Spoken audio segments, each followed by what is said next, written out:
Hello and welcome to Profiles in Risk. This is your host Tony Cañas, and today I have with me Misha Bleymaier-Farrish, and there's a very fair chance that I am mispronouncing that. Uh, All and good. she is the author of the GSD Factor. So what is the official GSD is the official title of the book, right? Yep, the GSD Factor. Yep, GSD, the GSD Factor. Okay. And full disclosure, Misha and I both sit on the board of Insure Equality. we do. Uh, just so you know, and dear listener, if you are not familiar with Insure Equality, check him out, insureequality.org, doing just amazing stuff for the DEI side of the insurance industry. So Misha and I finally met in Nashville about 2 months ago at Insurance Innovators Innovators. at Insurance Innovators, and we scheduled this recording for like 3 weeks ago, and it was my first trip to New England, and the Waze significantly underestimated how long it would take me to get to the tiny home I had rented. So first I emailed her saying I was going to be late, and then we had to reschedule. So thank you for your flexibility. Uh, No worries at all. so normally I start with asking for the elevator pitch because I'm normally interviewing founders of insurtechs. So in your case, we're talking about your book, but you do run a consulting firm that's also around GSD. So Yep, how about so give me the elevator pitch for the consulting firm, and then we'll talk about the book. sounds great. Awesome.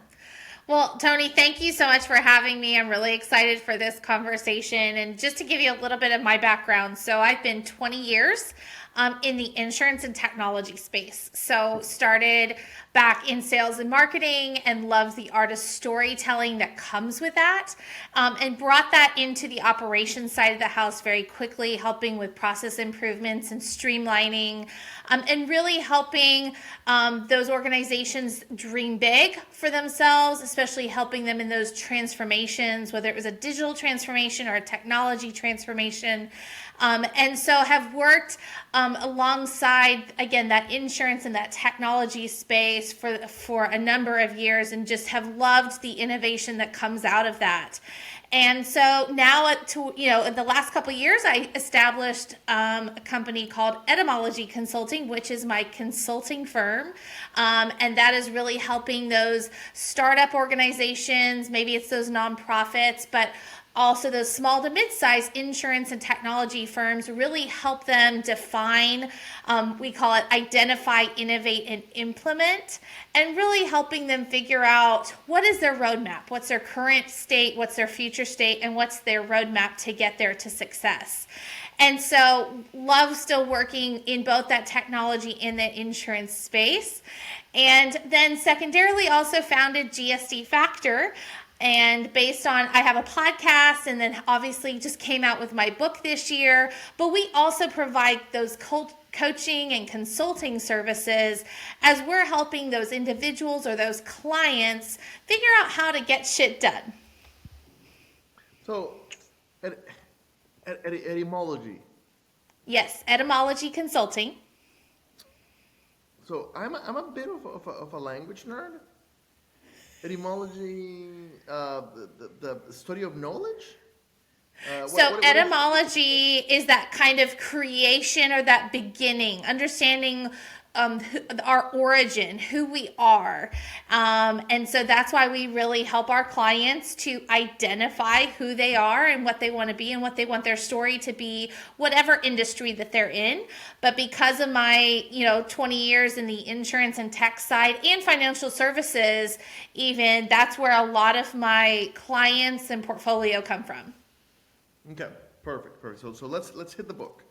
Um, it grabbed me from the very beginning, basically. Thank you. Like for the readers, get through the first chapter, the introduction piece, and I guarantee you'll be excited to read the book. It really, because I had very little, like, other than the fact that we both sat on the board of Insure Equality, And other than the fact that I had noticed after adding you on LinkedIn that your whole life is built around this idea of GSD, of get shit done. Uh, Other than that, I had no idea what your background was, really, when I started reading the book. And so the book starts with a project that you were handed at a prior employer, where they were very much expecting you to fail. This was almost a way to flush you out, Yes. and kind of scapegoat you, right? Yes. And how you were like, I know that's what they're doing, and I'm still going to get this done, Yes. right? And I'm gonna show them, right? Uh, and like, tell us a little bit about that particular story that starts the book. Absolutely. And what's amazing about the GSD Factor story, first of all, GSD Factor is based off of 6 attributes of the GSD Factor life. And that's be confident, be inquisitive, be imaginative, be present, be resilient, and be influential. And so I believe that all of us have these attributes within us. Some of them may be activated, some of them may be muted due to life and trauma that has taken place. But I believe when we have all of these activated in a healthy manner, we can really live out the fullness of the GSD Factor life, which helps us get shit done, whether in our personal and professional lives. And so the book starts with us kind of drop the reader into the story, into the middle of a story, into a project. So as a program management specialist and someone that helps establish functions for organizations, an organization that I was with at the time had a very big project come across their plate, and it was an audit. And it was an audit for a national financial institution. And they suddenly realized that they weren't equipped and weren't established and ready to go for this audit. And so with about 6 weeks left in the deadline, we had to completely establish a vendor management program, go through and answer intelligently all of these questions for this financial audit. And we had Through the holiday season, right? Like the deadline through the is what, holiday season. December 31st. Okay. Yes, it was handed to me around Thanksgiving, and we had until 1st of January.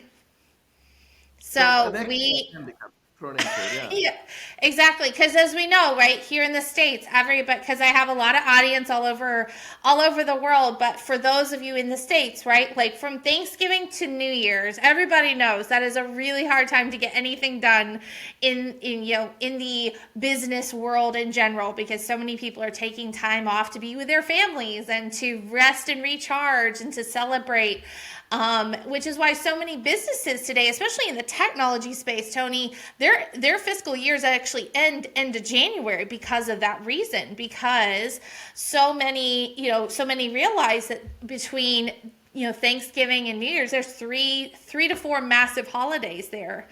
So yes, it was certainly a big task. I had an amazing team. We mobilized. We worked Christmas Eve. The only day we had off was Christmas Day.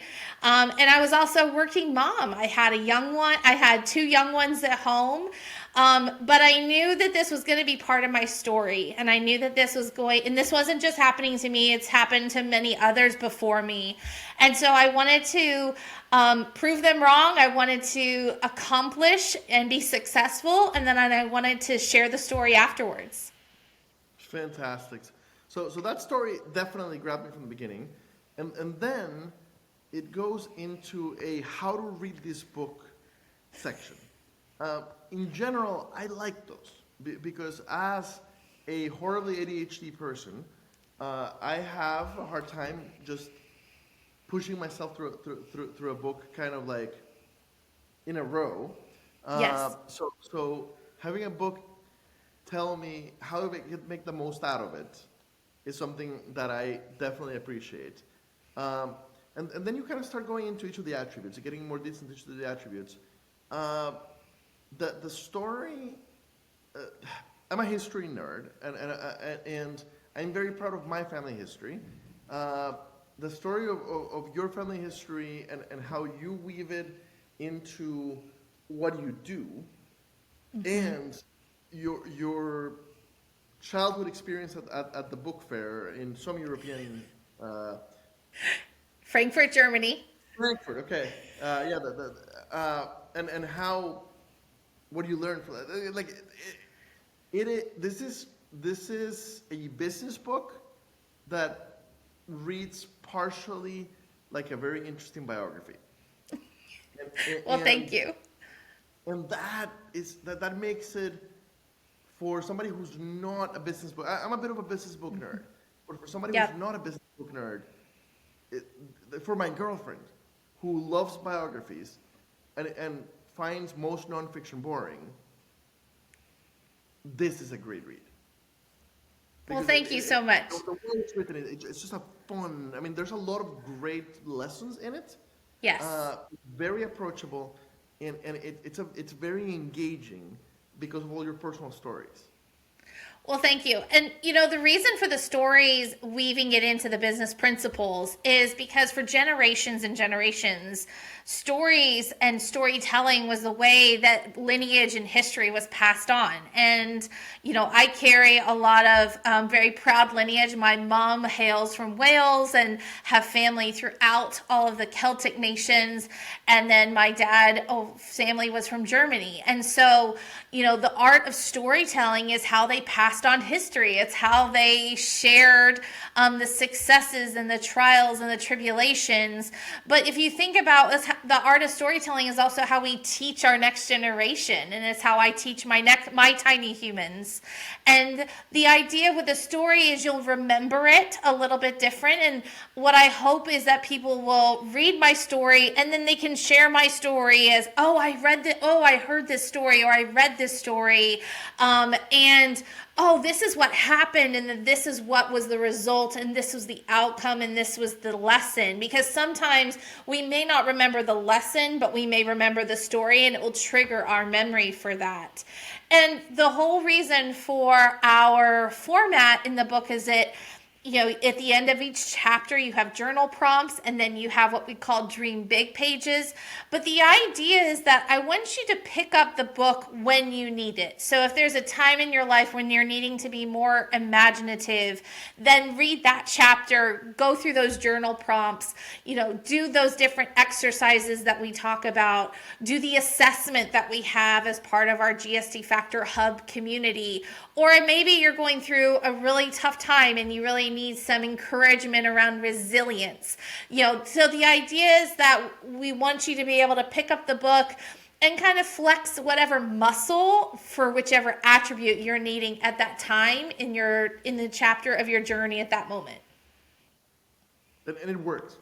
It works really, really, really, really, really, really, really well. Okay. This is a solid read for anybody who needs to get stuff done. Okay. I would especially recommend it to women, and I would especially recommend it to women in insurance. Because to this day, we continue to be a male-dominated industry, and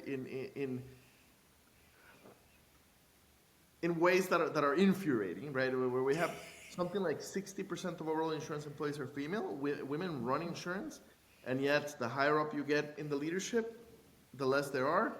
And ultimately, it's like 17% of senior executives are women. And actually, like if you took out all of the chief HR officers, that number would probably decline Drop. significantly, right? And like for example, CEOs. I can think of 3 top 100 CEOs who are female, top 100 carriers. That would be AF Group, Progressive, and one of the Tokyo companies, the one in Houston, Tokyo Marine HCC, and the other 97 are men, right? And same thing with the boards, et cetera, et cetera. So anyway, your experience and the way you tell it very openly, or being told that's not how women act in corporate, or being punished after being a performer, being punished because you went off for maternity leave. This is an important read for women. So I wonder if you could tell me a little bit about your experience of being a woman in our industry, and what advice you have for Absolutely. Well, so Tony, you're so right. And the thing is, we're not alone. And I think the biggest nugget that I want to share is that those women that are listening, whether you're in the insurance industry or the technology industry, because I do straddle both and both are extremely male dominated, is that you are not alone. Your story matters, your voice matters. And if my story is of encouragement to you, that's what I want it to be, is that you don't feel alone, and that you feel that you have a clan around you, that you have a support system around you. And, whether it was my early days before I was married, and, even hyphenating my name was kind of this, like, oh my goodness, is that even allowed? To, having, considered to be getting married later in life, and then to having kids.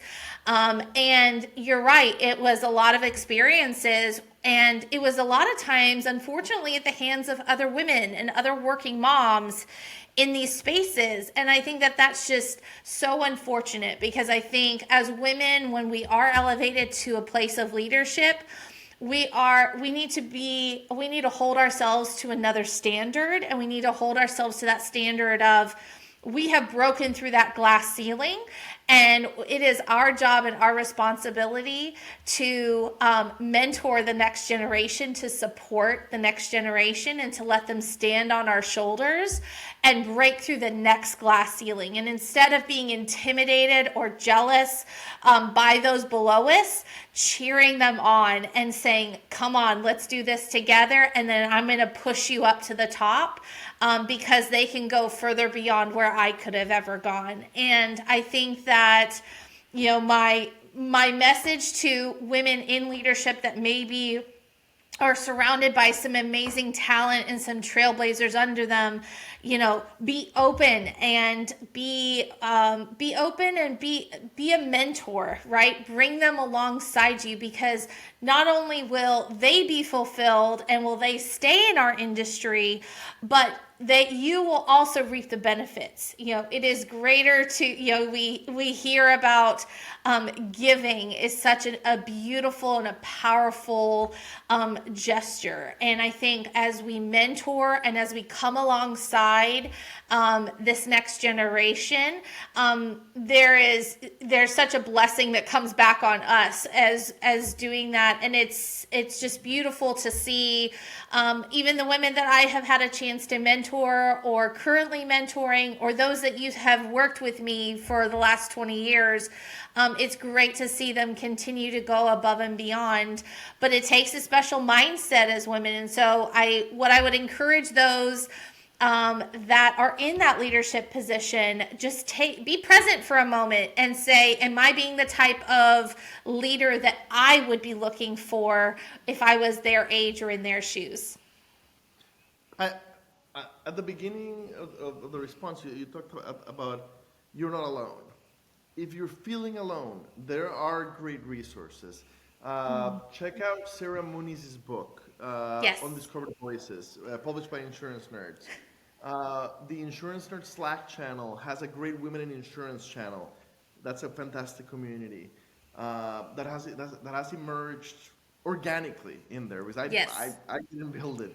Neither did Broker Brett. On Facebook, there's a great Females in Finance group that is very large and very, very, very, very good. I believe Cheryl, who runs it, has actually chatted with everybody before they join the group, and it's gigantic. So she makes sure that it's the right people to join.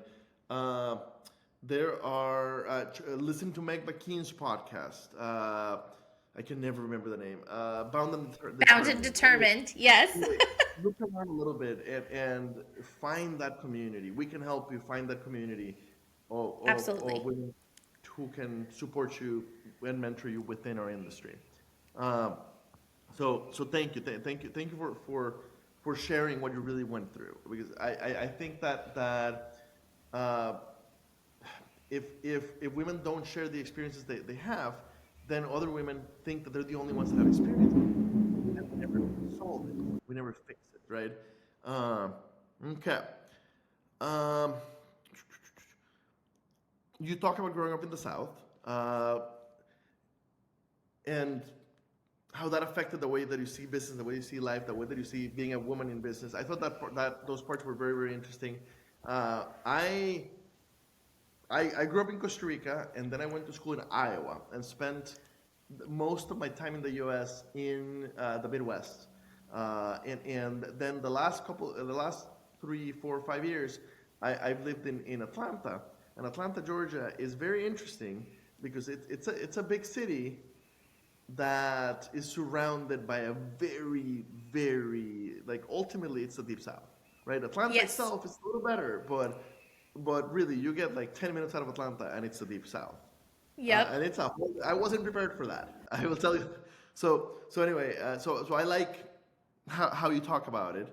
Um, I'm literally like moving the pages and finding my highlights.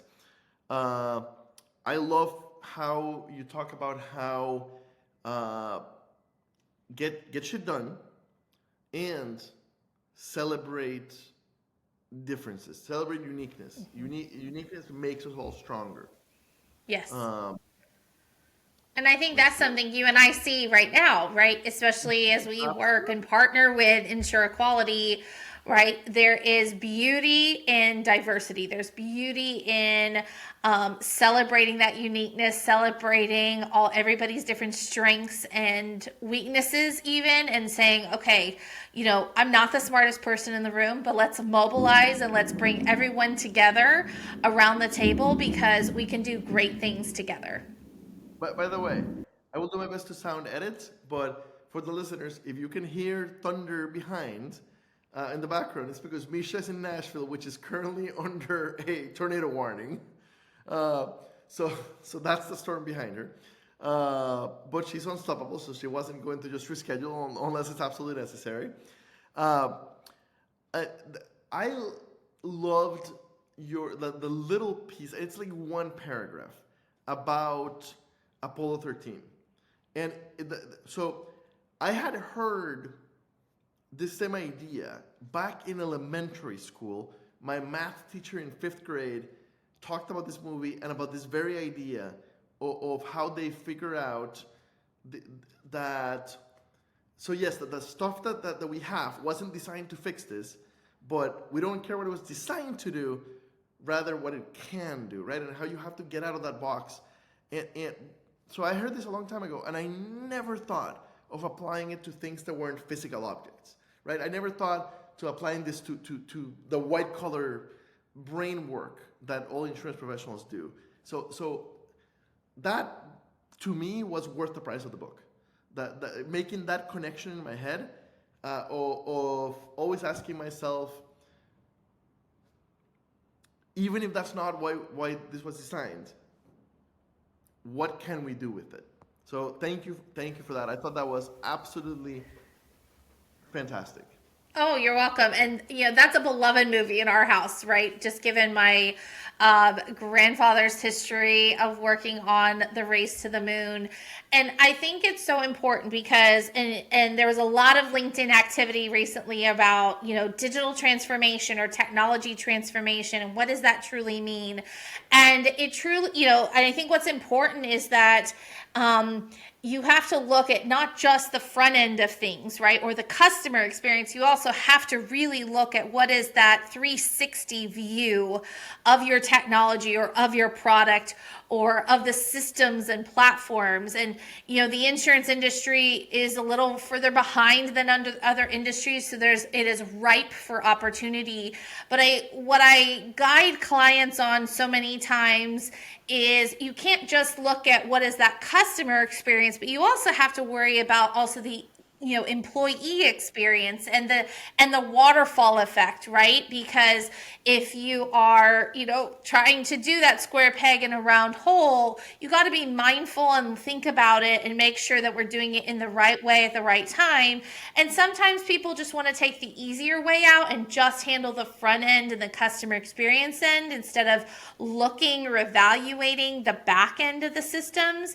And so what I love about that Apollo 13 reference is looking at, and what I would challenge our insurance industry to look at is don't just look at what your systems are designed to do front and back end, but think about what they can do in the long run. Because with just a little bit extra time and a little bit of extra resources, you can completely transform both the front end and the back end.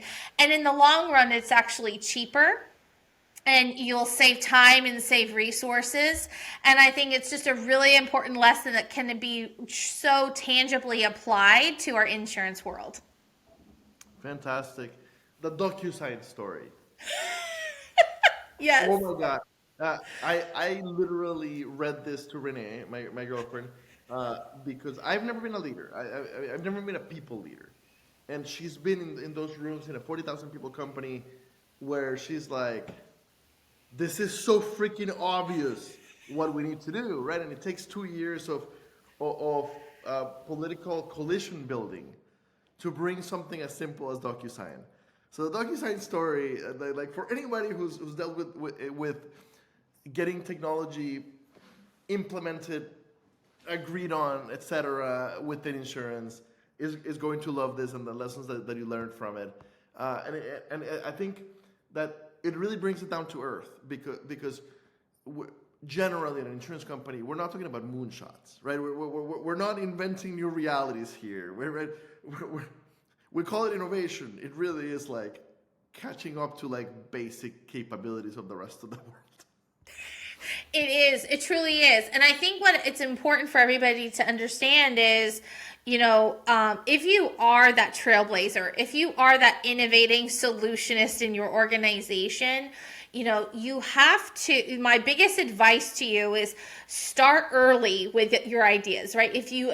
When you're looking at your roadmap's got to be 5+ years long because it's going to take some of those ideas that long to get implemented.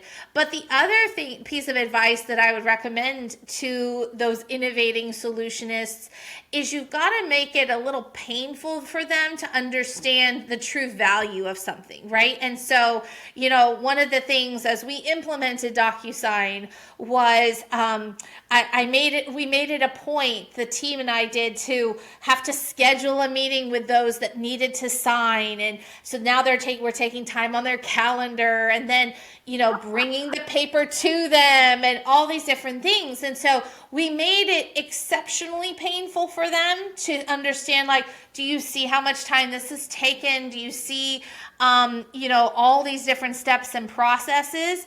And when they come to that acknowledgement, then what you do is say, can we just try something? Can we just try something out? I'd love your opinion. I'd love your thoughts on it. I would love your feedback on it.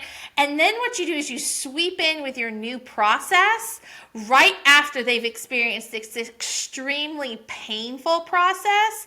And that right there does wonders because all of a sudden they have just lived this experience of pain and now they're getting the relief from it, and they put the 2 and 2 together because so many times these executives or these stakeholders or decision makers are not putting the pieces together on the back end until they're really seeing all the steps or feeling the inconvenience for themselves. This is the Hitchhiker's Guide to innovating in insurance. I love it. The section on finding your voice is extremely powerful. And again, for women in our industry, so important to read the section where you are very, very honest on some experiences with women leaders which did not go well. Because I think that happens more often than we talk about. And it's important that we educate the next generation to make sure it doesn't keep happening. That's right. And it starts with the story of my daughter, right? And her coming home from karate and saying, "Mommy, my voice is my strongest weapon." And that's something that I share, across webinars and podcasts and from the stage and from the conversations that I have with individuals. Because I think so many times women, we forget that we have a voice because our voice has been so muted. But a lot of times we forget that our voice is our strongest weapon. And so, for those of you that are learning to amplify your voice and speak up, I encourage you to do so. And I encourage you to surround yourselves with other men and women that will support you, that will be your side, will be your wingman or wingwoman, because I think it's so important to do that. And a lot of times, when you do find that camaraderie, especially within your company or your organization or your industry, you hold each other accountable. And so you can actually encourage one another kind of live and in the moment. I know that I always had someone in the rooms sometimes that would say, "Hey, did you know that point would have been a great time for you to insert your voice and to say something?" And I even had other team members that would actually kind of bring up their point, especially male team leaders that kind of would bring up a point and then say, "But I'd really like to ask Misha this question because of her experience." And so they would kind of wing me in, so to speak. And so as women, it is so important for us to use our voice, to amplify our voices, and to really find those those comrades that can really come alongside and support us. The section on passion and dedication was super interesting to me. Passion is something that we don't talk about enough in our industry, and it's what runs me.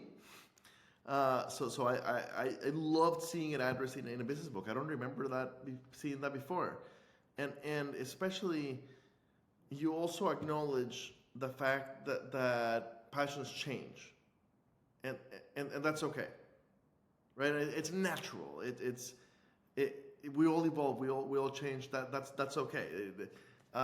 So basically, you're giving us permission to enjoy, permission to really jump in, permission to be passionate about what we do, which again is so rare in our industry. But also giving us permission to move on later once it served its purpose. Yes, exactly right, Tony. And I think what's important, and I'll use an analogy with my kids. So, growing up, I was very into ballet and all things dance, and that was my love and my passion at the time.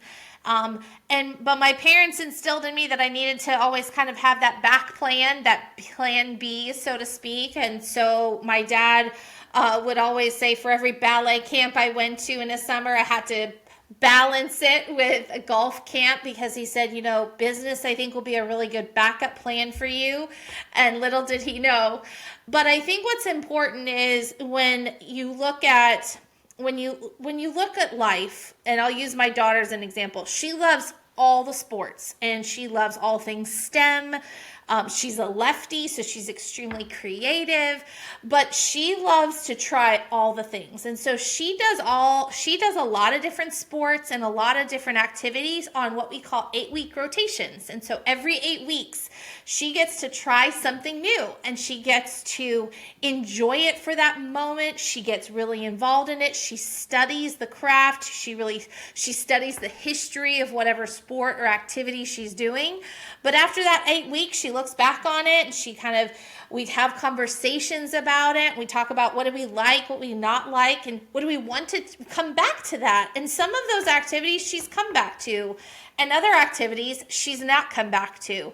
And I think that that's such a really simple analogy, but I think it applies to our lives as well. We hit different chapters in our lives, whether we're heading into college, coming out of college, that first job, you're coming back into the workplace perhaps after a maternity leave, or you're, changing careers, or you need to change locations, whatever it is. And so giving yourself permission to say, you know what? My passion is going to change, and that's okay, because with that passion changing means I'm growing and I'm evolving as a leader in my field. And I think that's super important. And especially in insurance and technology, when things are extremely fast, things are getting faster and faster, especially in the tech side of things. And we have to stay up to speed with those things. I've had a lot of friends that have been in the insurance side and have shifted over into privacy and security, and now into cybersecurity. And so and now into the AI world, right? And it's really important to do that, but they wouldn't be where they are without their history and without their journey to get them there. So I think as we are looking at what brings us joy in our jobs and in our roles and our organizations, it's okay to pause and say, you know what, this has brought me joy up to this point, but now I'm ready for a change. Marie Kondo for business. I I really like that each section gives me an action plan on how to actually get that, right? So I'm looking at the confidence one right now, and this happens to be one that like I am naturally confident. I kind of fall on the other side of the scale. I'm overconfident, but this is a huge problem for many people, both men and women. Rampant among women, but it's a huge problem. So you give us actual like 2-3 pages with specific things that you can do to grow your confidence very quickly, and this goes for every one of the factors. It's so action oriented. This is not a inspirational business book that has good ideas but doesn't tell me how to actually make hay with them. Exactly. And I think that's, I've read a lot of business books in my time as well. My dad started having me read them at a very, very young age, and attending those success seminars back in the late 80s, early 90s.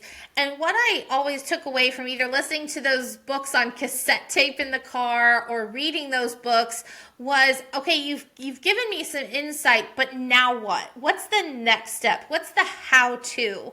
And I think what's so important is when we have that, yes, it's important to say, hey, this is an inspiration. This has revealed something to me. But so many times I think books or concepts will fall short because they don't give you the next step of how to. And, we provide additional resources out on our hub. So there's the GSD Factor score on our website, but then we also have gone one step deeper and said, here's an assessment for each one of the attributes, and there's different outcomes. And so, depending on how you answer certain questions is going to give you a prescriptive idea of some things. And out on the hub too, we share additional resources. So not just my resources, but other resources out there, and that align with each of the different attributes, because I think it's so important, again, to bring together the community and say, I don't have all the answers, but I have a lot of friends who really amplify their voices and have put some amazing assets out there. And so within the hub, you're able to access all of those, and that's constantly evolving and updating so that we can be sure to provide those updates and updated resources to our readers. Fantastic. The story of the job where from the interview you knew it wasn't right is great, and I agree completely on how much you can learn in what not to do in the wrong job. So it's better if you don't get yourself into the wrong job. Listen to your gut. But if you do, it is valuable in how you can learn how to be much better in the future at wherever you go. Uh, your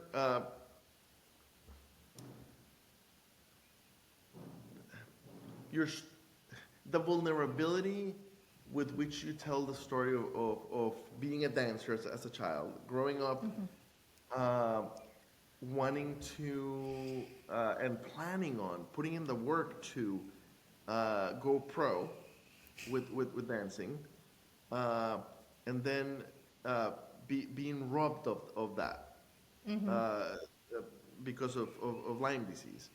Uh, it's an incredible story. It is a really incredible story, and it's a huge example to the rest of us how this huge dream destroying situation led you to the success you have today. Uh, so love the way that you handle that, and the way that you bring us along Thank you. on that journey. Thank you. And my hope is that, by sharing that very vulnerable and transparent story, that, whether it's a life circumstance, whether it's a health condition, whether it's losing a parent, as I've lost my own father, whatever it is, that, it is shit when you're walking through it, right? But when you come to the other side of it, it's the importance of looking back and saying, what did I learn? What can I carry with me? And as I've kind of exercised this muscle, if I'm walking through what I would call a valley, I'm already able to say, okay, this is just part of my next story, or this is part of my next chapter, or my team will jokingly say, oh, we better put a placeholder in for the next book for this one. But as you walk through those things in life, those types of circumstances you have a choice, right? You have a choice to say, I'm going to look at this experience and I'm going to take what I can from it, and then I'm going to it'll help me be stronger and more resilient, or it's going to make me bitter, or it's going to make me more resentful. And I think what's so important is, especially as women in the insurance industry, in the tech industry, we are hit a lot. We take a lot of hits. We take a lot of punches. And when you have this mindset of walking through these different valleys and saying, they have nothing on me. They don't understand that I've been given 3 months to live. They don't understand that I have come back from 60 surgeries. They have no idea who they're messing with, is that kind of a mindset. And I think that that's really important for individuals that have experienced those struggles in their careers, because I think they can carry that resilience with them, and it makes them just that much more persevere, and it makes them that much stronger. The memoir sections would be worth a read by themselves. The GSD theory and application would be worth a read by itself. And then I was almost below, like, I completely didn't expect the building your clan section, because that by itself, basically there's 3 good books here weaved expertly into one book, and each of them would be worth it by themselves. So the clan section, so I definitely had the idea, like I definitely was aware of the idea of a personal board of directors, but I hadn't read anybody going in depth into how to actually do that, and that's what the clan thing does really, really, really well. So well, thank you. And the clan idea. Yeah, and the idea is that, and it can be your tribe, it can be your clan, it can be your community, it can be whatever you want it to be. For me, clan was important because of my Celtic lineage. But the idea behind the clan is that your clan is your personal group. It's your personal accountability board. It's that group that sticks with you. But it will evolve, right? As you change as a human, as you grow as a human, your clan is going to change. And so, but it gives you insight into what are those different types of people? What are the different types of roles? What accountability do they bring to you at that point in your life? And then on a professional level, there's this concept of the insiders board. And I'll give credit to my husband on this one because we were talking about this concept one evening, and he loves hockey and writes for the Nashville Predators for Penalty Box Radio, and he was talking about how the insiders board is that kind of insiders group with the hockey teams, and they kind of give you the insights into what's going on.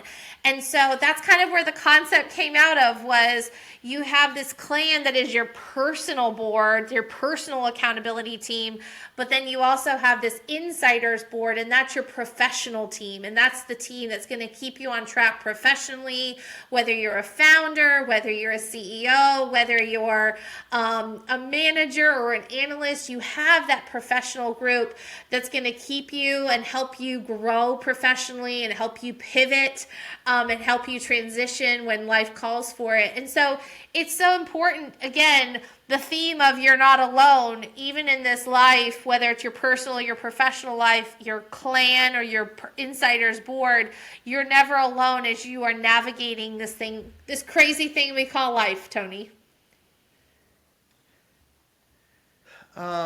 So we are kind of running out of time. We're 40 some minutes in. And we've really only gone through about half the book, basically.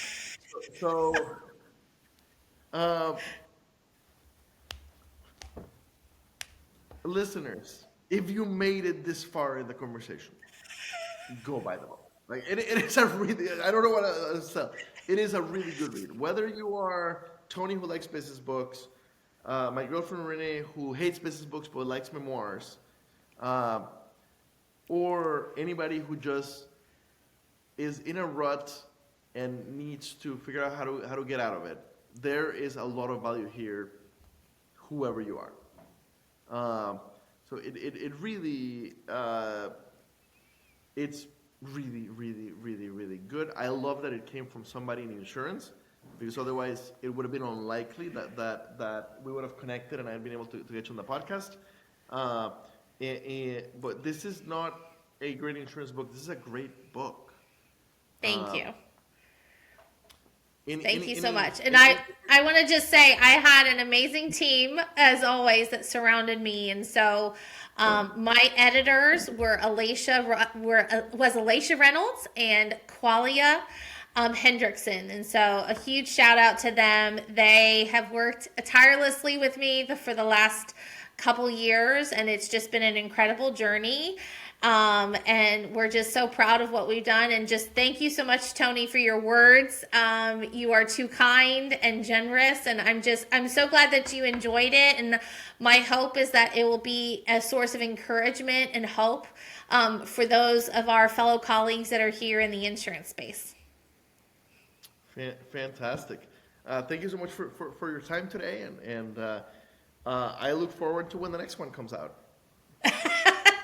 Thank you so much. And for the listeners, if I can, would love to connect with you all. I'm very active on LinkedIn, so you can find me. If you just type in Misha Bleymaier-Farrish, you can find me, or you can find me at gsdfactor.com. So needlessly, the spelling can be a bit tricky, but look at the show notes, whether you're listening to this on YouTube or on the podcast link, look at the show notes. I do include the link to Misha's website, Misha's LinkedIn, and to the book. So thank you so much for your time today. Thank you so much, Tony.